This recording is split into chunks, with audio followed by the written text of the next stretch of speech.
नमस्कार. आवाज माझा वृत्तवाहिनीत आपल्या सगळ्यांचं स्वागत. वेळेच्या काही ठळक घडामोडींकडे.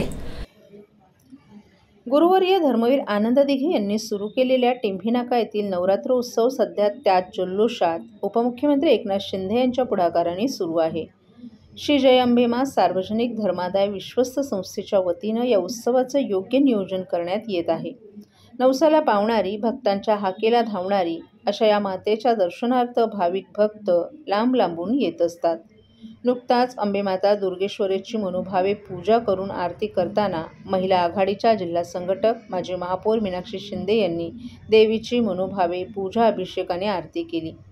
यावेळी उपजिल्हा संघटक वंदना डोंगरे, माजी उपमहापौर पल्लवी कदम तसंच माजी नगरसेविका मालती पाटील, साधना जोशी, एकता भोईर, पूजा वाघ तसंच इतर माजी नगरसेविका, महिला आघाडीच्या सर्व पदाधिकारी, कार्यकर्ता आणि महिला वर्ग मोठ्या संख्येनं उपस्थित होता.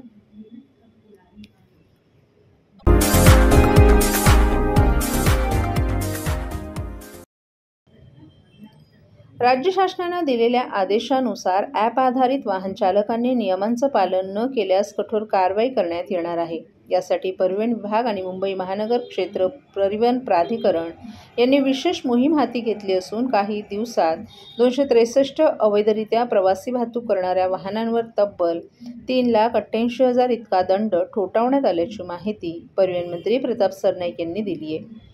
शासनाच्या निर्णयानुसार ॲप बेस वाहनं चालवण्यासाठी चालकांकडे वैध परवाना असणं तसंच चालकांना भाड्याच्या रकमेपैकी 80% भाडे देणं बंधनकारक असून प्रवाशांकडून ठरवलेल्या दरापेक्षा कमी जास्त भाडे आकारता येणार नाही. मुंबईत अनेक ॲप आधारित वाहनं प्रवाशांकडून मनमानी भाडे वसूल करत असल्याच्या तक्रारीनंतर परिवहन विभागानं थेट कारवाईचा बडगा उगारलाय. विशेष म्हणजे शासनानं ठरवून दिलेल्या दरांप्रमाणेच प्रवाशांकडून भाडं आकारलं पाहिजे, परंतु काही चालक विना परवाना तसंच अतिरिक्त शुल्क आकारत असल्याचं आढळून आले. अशा चालकांवर कारवाईसाठी मैदान पोलीस ठाणे, सांताक्रूज पोलीस ठाणे आणि अंधेरी पोलीस ठाण्यात FIR दाखल करण्यात आल्या आहेत. या नियमानुसार राज्यात ई-बाईक आणि इलेक्ट्रिक दुचाकींद्वारे प्रवासी वाहतूक करण्यास परवानगी आहे. दुचाकींसाठी पहिल्या 1.5 किलोमीटर प्रवासाचे भाडे 15 आणि नंतर प्रति किलोमीटर ₹10.27 आकारण्यास मान्यता देण्यात आली आहे. राज्यात ॲप बेस वाहतूक व्यवस्थेवर नियंत्रण ठेवण्यासाठी शासनानं ॲग्रिगेटर्स पॉलिसी लागू केली आहे. यानुसार परवान्यांशिवाय ॲप आधारित सेवा देणाऱ्या कंपन्यांवर आणि त्यांच्या चालकांवर कारवाई होणार आहे. मुंबईत बेकायदेशीर वाहन चालकांनी तातडीने नियमांचं पालन करावं, अन्यथा कठोर दंडात्मक कारवाई केली जाईल असा इशाराच परिवहन विभागाचे सचिव तथा मुंबई महानगर क्षेत्र परिवहन प्राधिकरणाचे प्रादेशिक परिवहन अधिकारी भरत कळसकर यांनी दिला आहे. एकंदरीत प्रवाशांची फसवणूक रोखण्यासाठी आणि सुरक्षित प्रवासासाठी शासनानं आखलेल्या धोरणांनुसार ॲप आधारित रिक्षा, टॅक्सी आणि इतर वाहनांवर नियंत्रणांसाठी मोठ्या प्रमाणात पावलं उचलण्यात आली असून नियमांचं उल्लंघन करणाऱ्यांवर पुढील काळात आणखीन कठोर कारवाई होण्याची शक्यता असल्याचं प्रतिपादन परिवहन मंत्री प्रताप सरनाईक यांनी केले.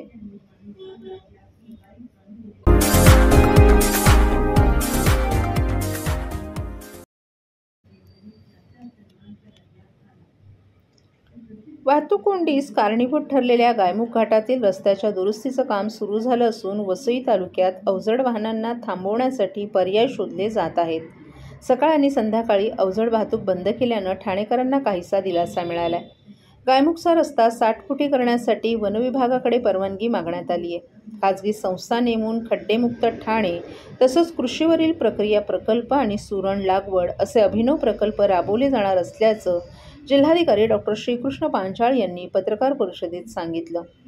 डॉ. श्रीकृष्ण पांचाळ यांनी ठाणे जिल्हाधिकारी पदाची सूत्र स्वीकारल्यानंतर 50 दिवसांनी पत्रकारांशी संवाद साधताना ठाणे जिल्ह्यातील पर्यटनाला चालना, कृषी, वाहतूक समस्यांची सोडवणूक, नवीन जुन्या प्रकल्पांची सद्यस्थिती आणि त्यावरील मार्ग कसे काढले जातील हे स्पष्ट केलं.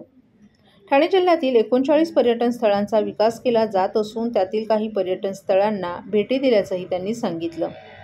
येऊर, माहुलीगड, माळशेज घाट, काळू नदी बॅकवॉटर, तानसा, अंबरनाथ, मलंगगड, ट्रॉली याबाबत निधी मंजूर झाला असून ती कामं मार्गी लावण्याचं करण्यात येणार आहे. ठाणे जिल्ह्यातील कृषी क्षेत्रात प्रोसेसिंग प्रक्रियेला चालना देऊन शेतकऱ्यांना सक्षम केलं जाईल. शाळांचं सक्षमीकरण, जमिनीचा दाटा, बँक, रस्ते सुरक्षा समितीचं प्रभावी काम करण्यावर लक्ष केंद्रित केलं जाईल. ठाणे जिल्ह्यातील खारफुटीच्या संरक्षणासाठी काम केलं जात असून सरकारी जमिनींवरील अनधिकृत बांधकामांवर कारवाई केली जात असल्याचंही त्यांनी सांगितलं.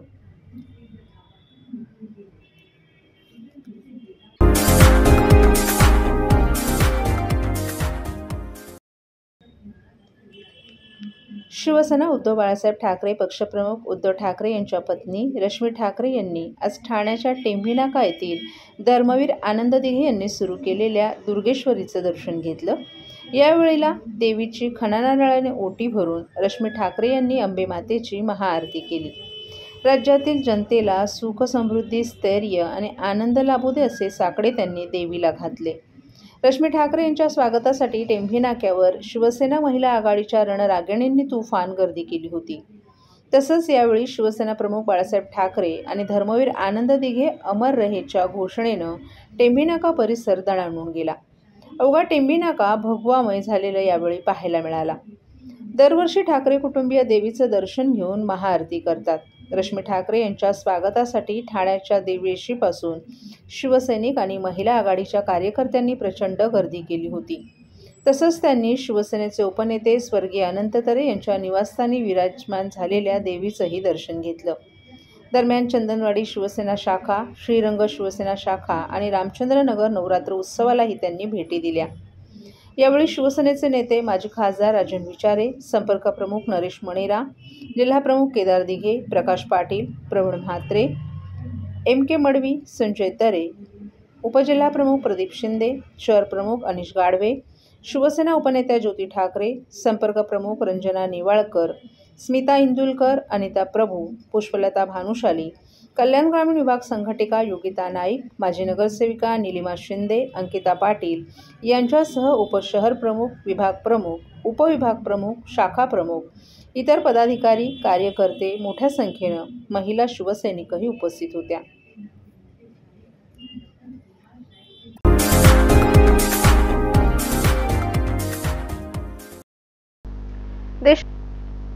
देशात सध्या धार्मिक विषमता पसरवण्याचे प्रयत्न होत असतानाच मुंबऱ्यातील झेन-झी अर्थात तरुणाई सामाजिक शांतता आणि सौहार्दाची जपणूक व्हावी या उद्देशानं रस्त्यावर उतरली.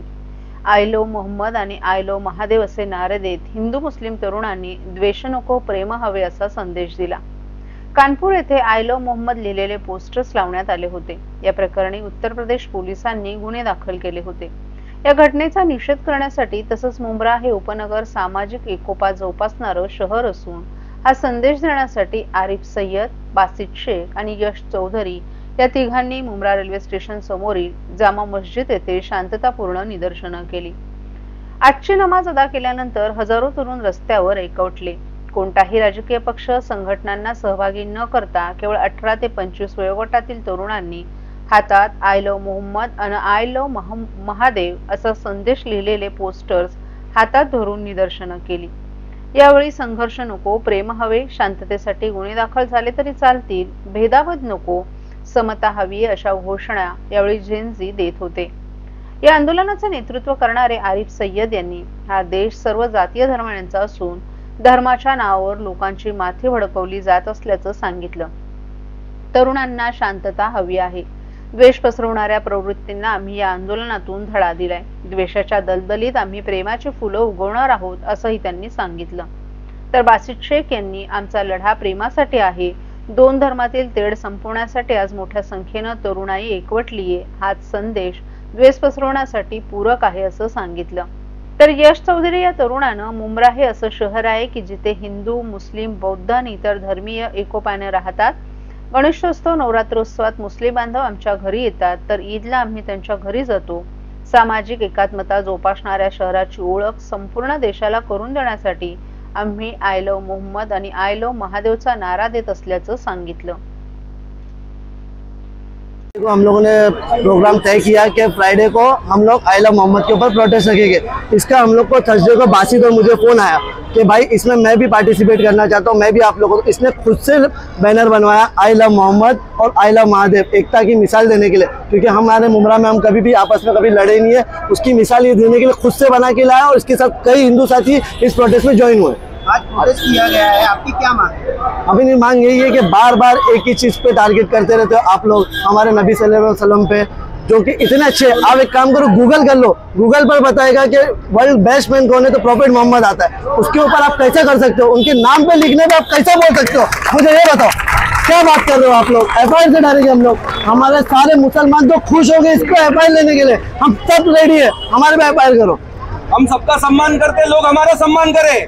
या ठिकाणी आंदोलन करण्यात आलेलं आहे, काय नेमकी तू पण यामध्ये सहभागी झाली आहे? आता इथे गणपती सर्व म्हणजे उत्सव सर्व साजरे होते। इथे कधीच हिंदू मुस्लिम असं आम्ही सर्व एकत्र आणि भाऊ बहीण आम्ही सर्व। हा माझा मोठा भाऊ, हा माझ्या घरी सर्व प्रोग्रामला येतो, मी सर्व यांच्या ईद मला सर्व येतो। बस एवढंच बोलू शकतो।